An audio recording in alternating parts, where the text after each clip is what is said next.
अस्सलाम वालेकुम एवरीवन। आज के वीडियो में हम पढ़ेंगे स्ट्रक्चर ऑफ कार्टिलेज के बारे में। तो सबसे पहले लिखा हुआ है cartilage is a soft flexible form of connective tissue surrounded by a layer called पेरिकॉन्ड्रम।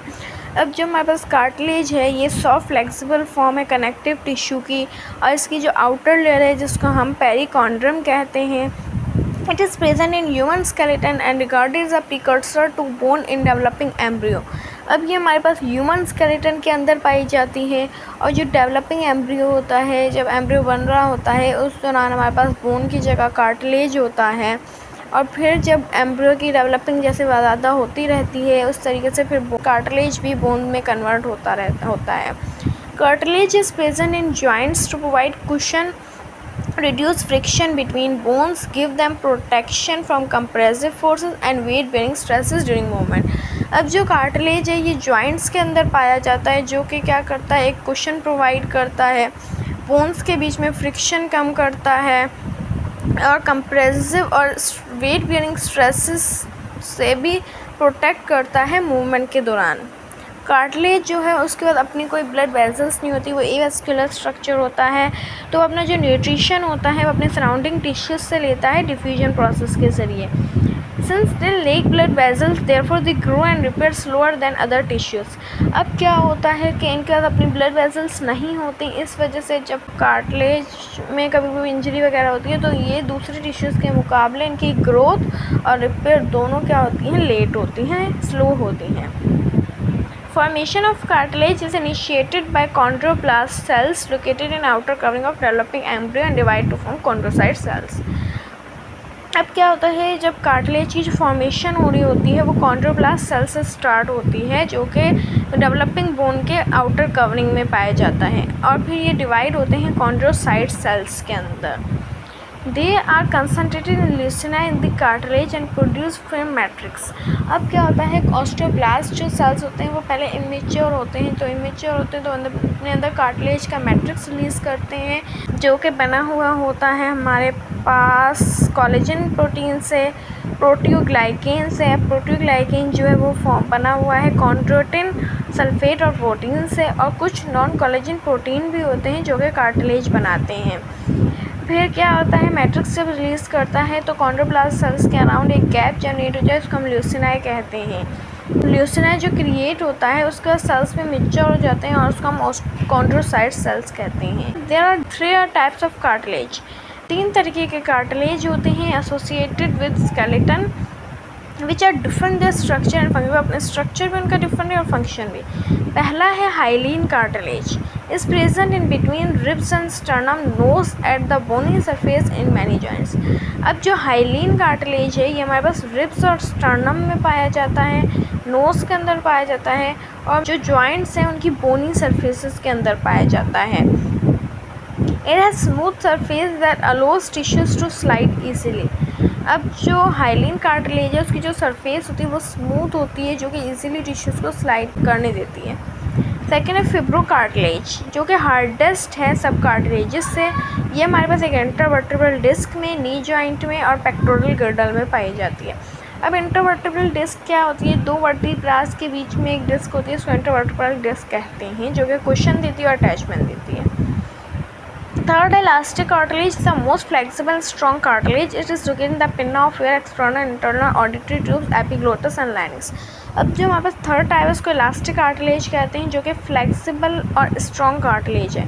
ये हमारे पास एक तो pinna of the year means कि ये जो कान है इसका आउटर जो स्ट्रक्चर है ये ऊपर वाला ये कार्टिलेज का बना हुआ है, जिसमें हम इलास्टिक कार्टिलेज है। उसके बाद एक्सटर्नल और इंटरनल ऑडिटरी ट्यूब्स के अंदर भी यही होता है। एपिग्लोटस और लैरिंक्स के अंदर भी इलास्टिक कार्टिलेज होता है। उसके बाद ये कुछ स्ट्रक्चर दिए गए हैं, जैसे पहला हाइलीन कार्टिलेज है, फिर इलास्टिक कार्टिलेज है, एंड देन फिब्रो कार्टिलेज। उसके बाद नीचे डिफरेंस दिया गया है बोन्स और कार्टिलेजेस का। सबसे पहले लिखा हुआ है स्ट्रेंथ। स्ट्रेंथ में आपको पता होगा बोन सबसे हार्ड होता है एज़ कम्पेयर टू कार्टिलेज। फिर फॉर्मेशन, अगर फॉर्मेशन की बात करें तो बोन जो है वो ऑस्टियोसाइट सेल से बने हुए होते हैं और कार्टिलेज कॉन्ड्रोसाइट सेल से।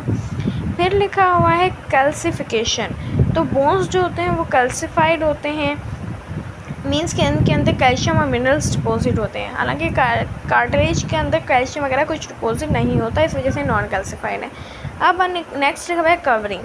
तो बोन की जो आउटर कवरिंग होती है उसको हम पेरियोस्टियम कहते हैं और कार्टिलेज की आउटर कवरिंग को पेरिकॉन्ड्रियम कहते हैं। अब है protection, provide protection and support to the body. अब जो बोन होता है वो एक तो बॉडी को सपोर्ट प्रोवाइड करता है और प्रोटेक्शन देता है, और कार्टिलेज जो होता है वो प्रोटेक्ट करता है जॉइंट्स को। नेक्स्ट लिखा हुआ है वाटर। अब जो बोन है उसके अंदर 10 to 20% वाटर पाया जाता है और कार्टिलेज जो है उसके अंदर 80% वाटर होता है। नेक्स्ट हमारे पास है ब्लड सेल्स। तो बोन जो है वो ब्लड सेल्स की फॉर्मेशन करता है, कार्टिलेज जो है वो ब्लड सेल्स की फॉर्मेशन नहीं करता। नेक्स्ट है हमारे पास divisions of human skeleton. So human skeleton की डिवीजन दो पार्ट में की गई, एक एक्सियल में एक एंटिक्यूलर में। सबसे पहले एक्सियल स्केलेटन क्या होता है? The axial skeleton is on the central axis of the body and comprises the skull, vertebral column and thoracic cage, including ribs and sternum. तो अब एक्सियल स्केलेटन जो है वो बॉडी का सेंट्रल एक्सिस है और इसके अंदर स्कल आता है, वर्टिब्रल कॉलम आता है, थोरेसिक केज आता है और थोरेसिक केज के अंदर फिर आता है रिब्स और sternum. It has 80 bones including 28 bones in the skull। 28 bones school में होते हैं, एक हायोइड बोन होती है, 26 बोन वर्टिब्रल कॉलम में होते हैं और 24 बोन्स जो होती हैं वो रिब्स में होती हैं, एक स्टर्नम। अगर स्कल बोन की बात करें तो skull bone are further divided into cranial bones, facial bones and auditory ossicles. अब जो स्कल की जो बोन्स है, जो 28 बोन्स हैं वो फर्दर डिवाइडेड हैं क्रेनियल बोन्स में, फेशियल बोन्स में, ऑडिटरी ऑसिकल्स में। अब जो क्रेनियल बोन्स हैं वो एक तो ब्रेन को प्रोटेक्ट करती हैं और जो एसेंशियल रिसेप्टर ऑर्गन्स होते हैं उनको अटैचमेंट प्रोवाइड करती हैं। क्रेनियल बोन्स जो होते हैं वो 8 हैं, जिसमें 2 parietal, 2 temporal, 1 frontal, 1 occipital, 1 ethmoid and 1 sphenoid bones आती हैं। अब इस स्ट्रक्चर में देख सकते हैं कि सामने हमारे पास जो है वो एक फ्रंटल बोन है सामने की तरफ, फिर यहाँ पे पीछे की तरफ ऑसिपिटल है, उसके ऊपर पैरेट्रल है जो कि पैरेट्रल जो होता है वो पैर में पाया जाता है, उसके नीचे भी देखते हैं टेम्पोरल है जो कि पैर में पाया जाता है, और उसके बाद एक है स्फेनॉइड और एक है एथमॉइड, वो दोनों स्ट्रक्चर में शो नहीं की हुई। उसके बाद लिखा हुआ है the facial bones protect soft tissues of the face, help in breathing, eating, facial expression, speech and structure. अब जो हमारे पास फेशियल बोन्स होती हैं वो हमारे पास 14 बोन्स होती हैं। एक तो क्या करती हैं वो हमारे फेस के सॉफ्ट टिश्यूज़ को प्रोटेक्ट करती हैं, ब्रीथिंग में हेल्प करती हैं, ईटिंग में और फेशियल एक्सप्रेशन में, स्पीच में और स्ट्रक्चर में, इन सब में हेल्प करती हैं। इनके नेम्स नहीं लिखे हुए बट मैं आपको बता देती हूँ। हमारे पास एक पेयर होता है लैक्रिमल बोन का, मीन्स 2 हमारे पास बोन्स होती हैं लैक्रिमल बोन्स जो कि हमारे आई का स्ट्रक्चर बनाती हैं। 2 हमारे पास होती हैं नेज़ल बोन्स जो कि हमारे नोज़ के अंदर होती हैं, और 2 हमारे पास होते हैं इन्फीरियर नेज़ल कॉन्का, वो हमारे नोज़ के नीचे होती हैं, वो भी 2 बोन्स होती हैं। फिर हमारे पास आती हैं ज़ाइगोमेटिक बोन, 2 बोन्स होती हैं जो कि चीक्स को स्ट्रक्चर देती हैं, चीक्स की बोन्स होती हैं। एक हमारे पास होता है मैंडिबल, 2 हमारे पास मैक्सिला। उसके बाद हमारे पास होता है वूमर जो कि हमारे नोज़ के इधर होता है नीचे की साइड, और एक हमारे पास होता है पेयर होता है पैलेंटाइन का, मीन्स 2 बोन्स होती हैं जो कि हमारे ऑरल कैविटी और नेज़ल कैविटी को अलग अलग रखती हैं। तो यह कुछ 14 बोन्स होती हैं। अब नेक्स्ट हमारे पास लिखा हुआ है auditory ossicles. The auditory ossicles help in transmission of sound waves from external environment to the inner ear. They are 6 including 2 malleus, 2 stipes and 2 incus. A bone lies in between skull and postcranial skeleton called the hyoid bone. अब सबसे पहले लिखा हुआ auditory ossicles करते क्या हैं, वो transmission करते हैं साउंड वेव्स की, मीन्स कि वो एक्सटर्नल एनवायरनमेंट से जो साउंड वेव्स हैं उनको लेके जाते हैं इनर एयर तक, एयर के अंदर तक। अब टोटल ये 6 होती हैं, मीन्स दोनों एयर की मिला के, दोनों कान की मिला के 6 होती हैं। 2 मेलिस हो गई, 2 स्टिपीज़ एंड 2 इनकस। अब इसमें सबसे छोटी बोन जो हमारी बॉडी की होती है वो स्टिपीज़ होती है। A bone lies in between skull and postcranial skeleton called the hyoid bone. अब क्या होता है कि हमारे पास जो एक और बोन होती है जो कि हमारे स्कल और पोस्टक्रेनियल स्केल के बीच में होती है, इसको हम हायोइड बोन कहते हैं। It is a U-shaped and provide attachment for the tongue and muscles of the। अब ये U-shaped structure होता है जो कि क्या करता है, ऑरल कैविटी के मसल्स को और टंग को क्या करता है, अटैचमेंट देता है। नेक्स्ट हमारे पास लिखा हुआ है the vertebral column protects spinal cord and serves the site for blood cells production. अब नेक्स्ट जो हमारे पास वर्टिब्रल कॉलम है वो क्या करता है, तो हमारे स्पाइनल कोड को प्रोटेक्ट करता है और दूसरा वो क्या करता है, ब्लड सेल्स की प्रोडक्शन के लिए साइट प्रोवाइड करता है। Vertebral column consist of 7 cervical, 12 thoracic, 5 lumbar, 1 sacrum, 1 coccus vertebra। अब हमारे पास टोटल 26 बोन्स होती हैं। वैसे बर्थ के दौरान हमारे पास 33 बोन्स होती हैं, फिर वो फ्यूज़ होके 26 बन जाती हैं, जिसमें हमारे ऊपर वाली जो 1 से लेकर 7 होती हैं वो सर्विकल होती हैं। फिर नीचे से 1 से मतलब ऊपर वाली 7 सर्विकल, नीचे वाली 12 जो होती है उसको हम थोरेसिक कहते हैं, और जो नीचे वाली उससे नीचे 5 जो होती है उसको हम लंबर कहते हैं। उसके बाद इसका जो नीचे वाला स्ट्रक्चर होता है वो एक सैक्रम कहलाता है, जो कि 5 बोन्स की फ्यूजन से बना हुआ है, और एक कोकस जो कि 4 बोन्स की फ्यूजन से बना हुआ है। These vertebrae are fixed in different regions of the body। अब जैसे ये जो बोन्स है ये हमारे पास डिफरेंट रीजन्स में पाई जाती हैं।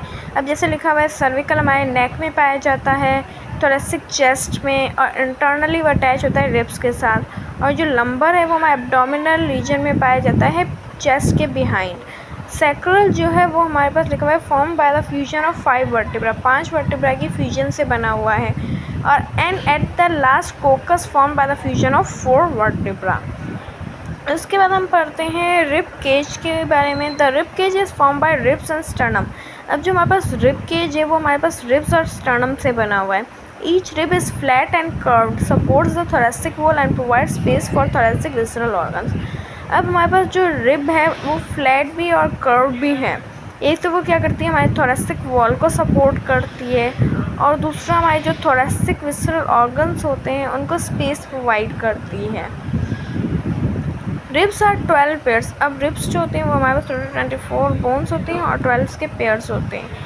Out of them first 7 pairs are directly attach with sternum by cartilage. अब जो उसमें पहले 1 से लेकर 7 तक जो पेयर्स हैं वो ट्रू रिब्स कहलाती हैं।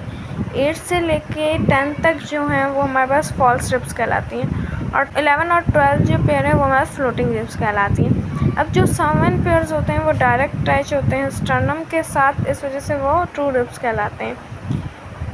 The remaining 5 pairs are called false ribs due to their attachment to the sternum।